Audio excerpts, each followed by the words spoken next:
Hey, it's Kyle Meredith, and welcome to another edition of Kyle Meredith With. It's an audio interview series presented by WFPK, Independent Louisville, and Consequence of Sound. My guest today is John Oates. He is one half of the legendary Hall & Oates, who have their first new song in like 15 years that's just landed. We got to talk about that, as well as his new solo record, Arkans, and his biography that just got released called Change of Seasons. Will there be more Hall & Oates after this one-off single? Check in on that, too. It's Kyle Meredith with John Oates. Hey, Kyle, John Oates here. How are you, John? I'm fine, thanks. It's a pleasure to talk to you. Thanks for the call today. Hey, man, yeah. I know we got a lot to talk about. You have a lot going on, as always. A new solo album and a biography as well. I thought we'd start with the newest of those, though, with this latest cut, Philly Forget-Me-Nots. Where did this come from? It seems like it's sort of out of nowhere. Well, it did come out of nowhere.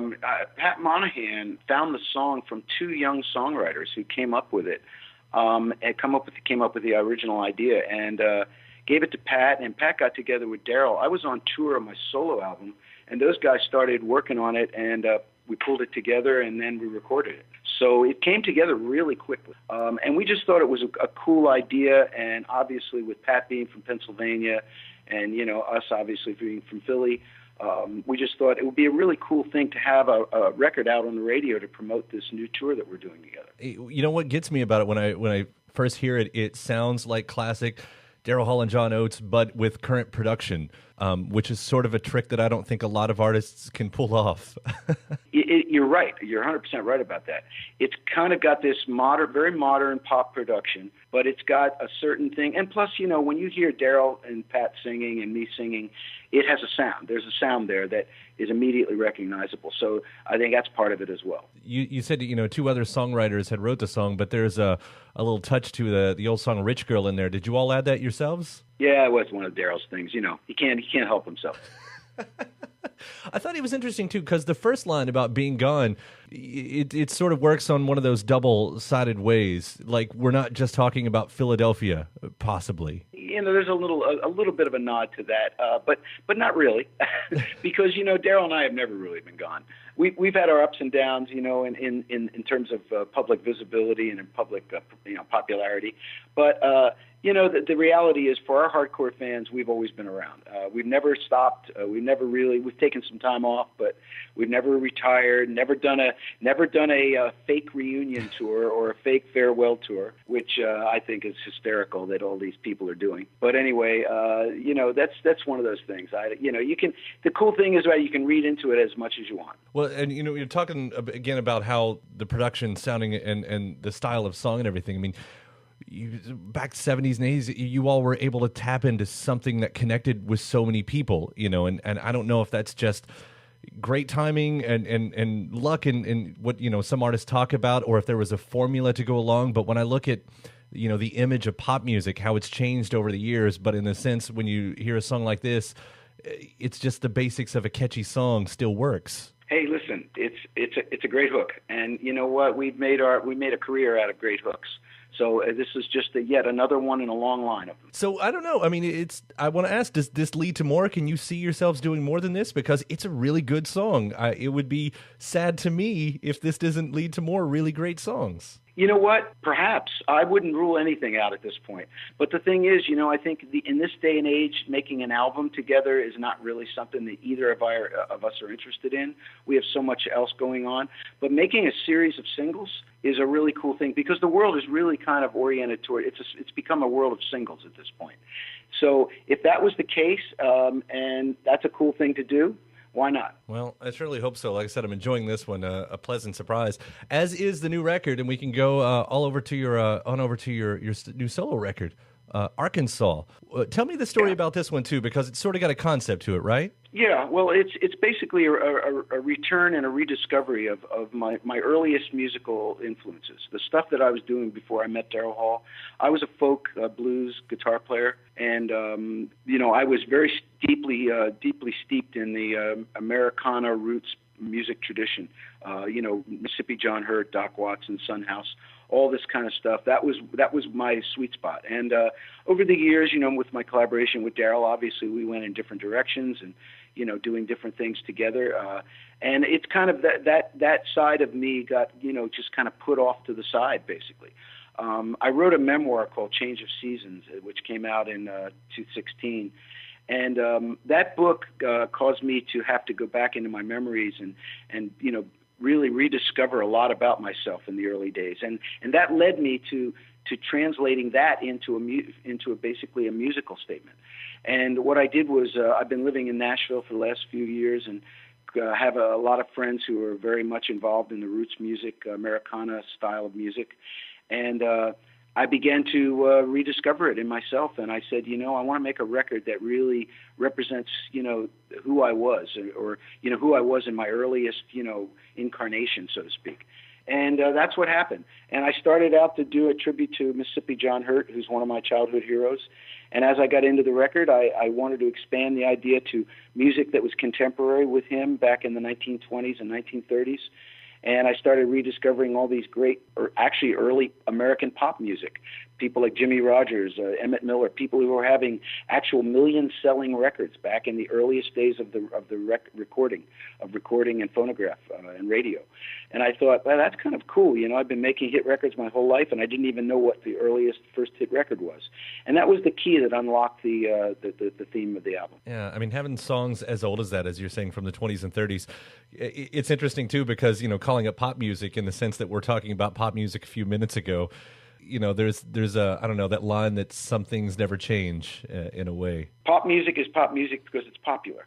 Yeah, right. And, that's what it's all about. When you can capture the public's imagination, when you seem to be, when your sound and what you're saying and the records you're making are in sync with the kind of I don't want to get too, academic about this, but when what you're doing is in sync with the kind of the zeitgeist of the public at that moment, that's when music connects. And that's what making pop music is all about.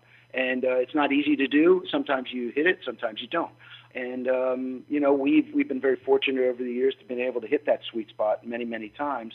And so it looks like we hit it again. Now, why Arkansas? Because it's kind of interesting also that you have one song with one group out about Philadelphia and an album out about Arkansas. What drew... Hey, it's a regional thing. I've always been oriented toward the regional music in America, and it's something that in the modern era, regional music has kind of disappeared because of the ubiquity of radio and formats being, nationalized across the board and homogenized.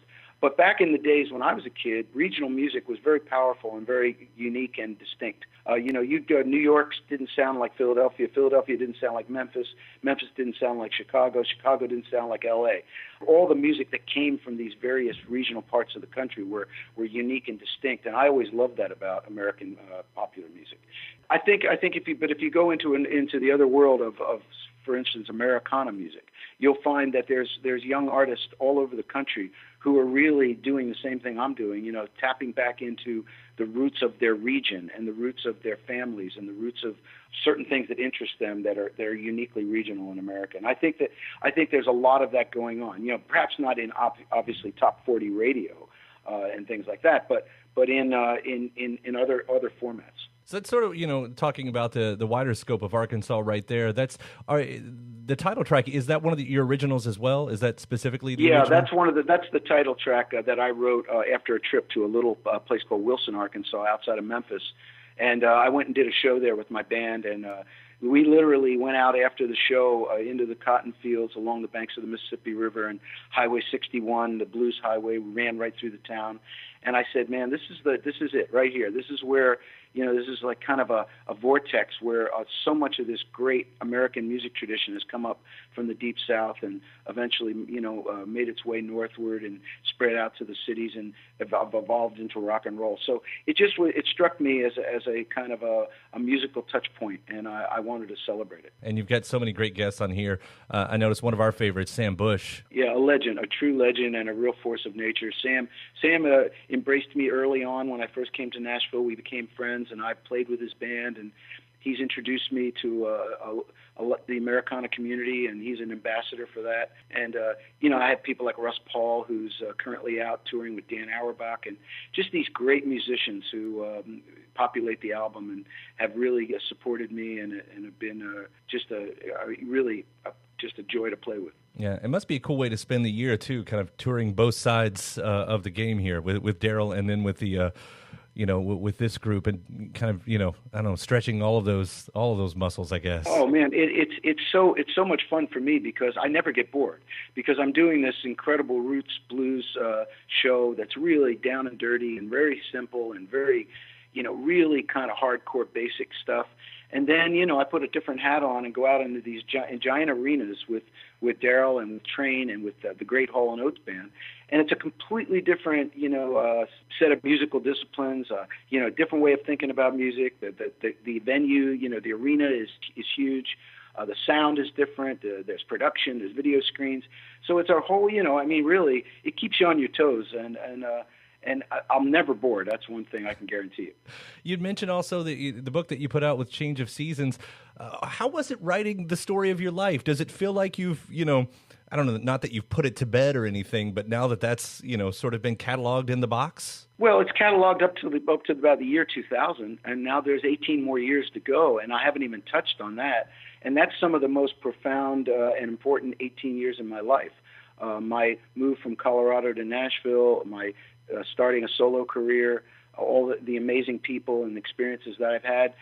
So I really couldn't cram it all in. I mean, I was at 400 pages and realized I hadn't even touched the more recent stuff that I was doing. So I thought I'll put the brakes on that particular volume, and I'm actually getting ready to work on a second volume now. Is it hard for you to get into that mode, to the writing mode? Do you have to get to a certain spot? It will be right now, because I've been in my Arkansas mode, playing live, and now I'm getting into the Hall & Oates mode, playing live. But once I get out on the tour with Daryl, I have a lot of free time on my hands. You're sitting in hotels, you're sitting on airplanes and buses, and there's a lot of time in the day except for that 2 hours when you're on stage. So you got to fill it somehow or another. And that's how I wrote the last book. The last book I wrote when I was on tour, because I had all this time, and I thought, I'm sitting around, I might as well be writing. So I think I'm going to start this next volume while I'm on this tour. Oh, well, I look forward to that, John. Thank you for the call today and for this music. I'm really enjoying Arkansas, and again, the new Hall & Oates song is super cool to have around again. So. Oh, thanks, man. Appreciate it. Yeah, it's been a pleasure. Take care, dude. All right. Thank you very much. Bye-bye. All right, bye. My thanks to John Oates for giving me the call today.